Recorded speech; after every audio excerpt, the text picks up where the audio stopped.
In this module, we will discuss with the oxyhemoglobin dissociation curve or hemoglobin dissociation curve. While we have already discussed the dissociation of oxygen and dissociation of oxygen in case of myoglobin. Hemoglobin must bind oxygen efficiently in the lungs where the partial pressure of oxygen is about 100 mm of mercury and releases oxygen in the tissues where the partial pressure of oxygen is about 35 to 40 mm of mercury.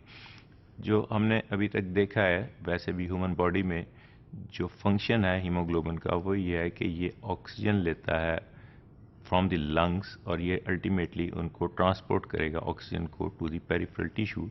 Lungs में 100 millimetre of mercury pressure होगा, oxygen का partial pressure होगा, lungs में about 35 to 40 होगा, तो वहाँ से carry करेगा लंग से और अल्टीमेटली टिश्यूज़ में जाके ये ऑक्सीजन डिस्पोज ऑफ करेगा, टिश्यूज़ में जहाँ रिक्वायरमेंट है वहाँ देगा और वहाँ से जो है ना कार्बन डाइऑक्साइड को जो है ना वो एसोसिएट करेगा और लंग्स में लाके उसको डिसोसिएट कर देगा ताकि वो एक्सेल हो जाए. So this is the normal function of the haemoglobin.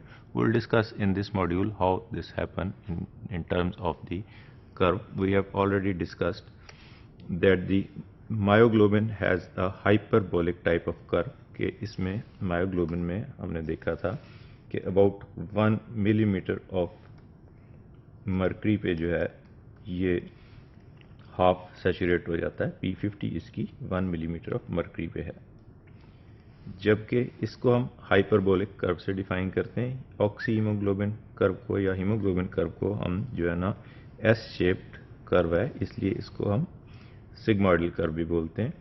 तो इसकी हमने डिफाइन की थी कि P50 where the 50% of the saturation of the hemoglobin with the oxygen is there, it is around 26 millimeter of mercury.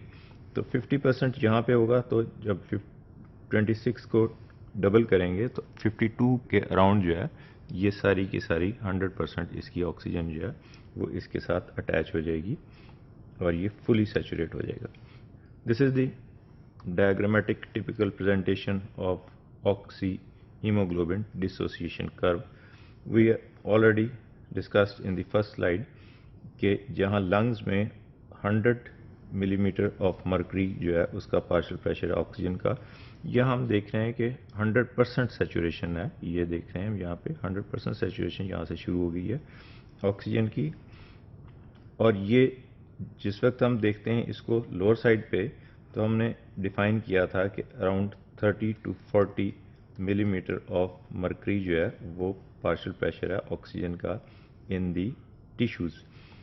तो जहाँ पे ये एफिनिटी इंक्रीज होती है ये हम देख रहे हैं कि यहाँ स्लोप जो है वो यहाँ पे स्टीप हो जाता है. इस एरिया में स्लोप जो है वो स्टीप है.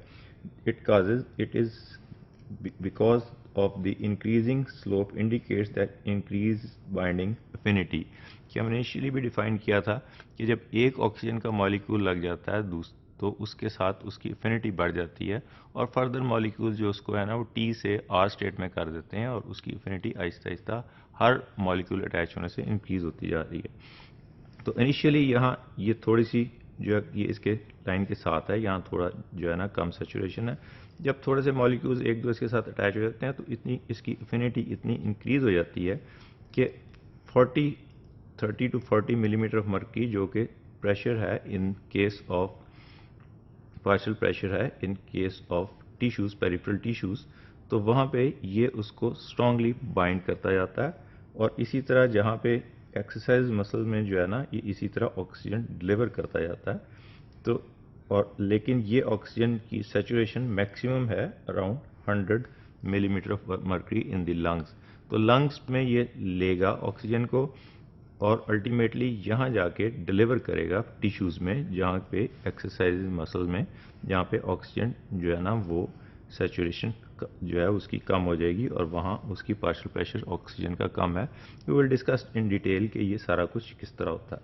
It is this sigmoidal loading and unloading of hemoglobin that makes it functionally useful as on oxygen transporter in the blood. तो ये सिग्माइडल कर्व जो है ये डिफाइन कर रहा है कि ये जो है ये किस तरह जो है ये सिग्माइडल होता है एस शेप्ड, कि ये किस तरह ऑक्सीजन वहाँ से उठा रहा है और उसको टिश्यू में जाकर दे रहा है, और इसी तरह टिश्यू से कार्बन डाइऑक्साइड ले रहा है और जाके लंग्स में ये इसको ट्रांसपोर्ट करके वहाँ एक्सेल कर रहा है.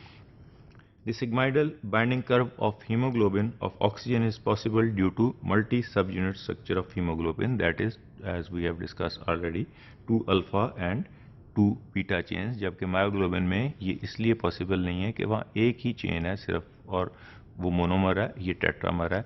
इसमें हमने कहा था कि जूं-जूं मॉलिक्यूल लगते जाते हैं ऑक्सीजन के, उस तरह इसकी एफिनिटी बढ़ती जाती है.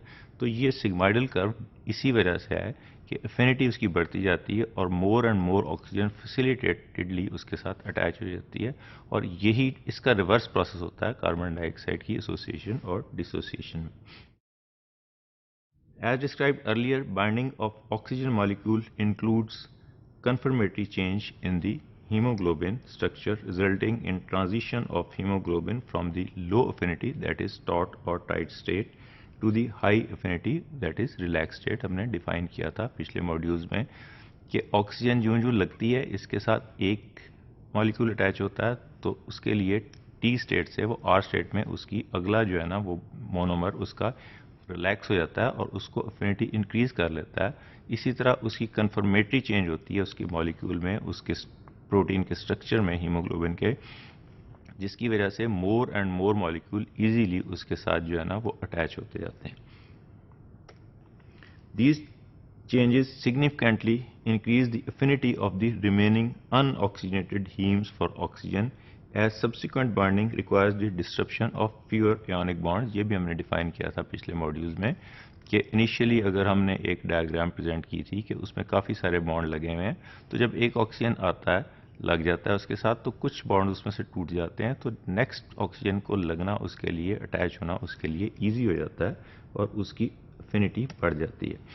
The transition from T to R does not take place after a fixed number of oxygen molecules have been bound, but becomes more probable as each successive oxygen binds के जो next oxygen bind होता जाता है, इसकी T to R state में इसकी probability जो है ना वो लगने की increase हो जाती है. We can see in this diagram कि यहाँ पे हम देख रहे हैं बहुत सारे bonds लगे हुए हैं, यहाँ कोई ऑक्सीजन नहीं है, यहाँ पे एक ऑक्सीजन आके लगी तो बॉन्ड दरमियान में से कुछ टूट गए, और अल्टीमेटली ये हम इसको देखते हैं यहाँ पे ये जहाँ आके चार के चार ऑक्सीजन लग गए यहाँ पे, तो यहाँ इसकी कोई आपस में इंटरेक्शन नहीं है, बॉन्ड इसके सारे के सारे ब्रेक हो गए, तो यहाँ इसकी एफिनिटी बहुत बढ़ जाएगी. So this is the reason of forming the transition curve और the transition state of haemoglobin और the S type curve of the haemoglobin dissociation curve.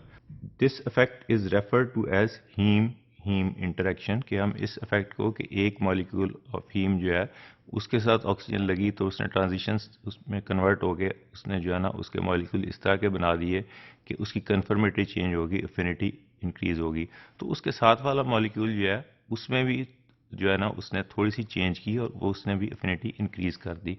तो ये इंटरेक्शन जो आपस में है एक मॉलिक्यूल हीम के दूसरे मॉलिक्यूल के साथ, इसको हम हीम इंटरेक्शंस भी कह देते हैं.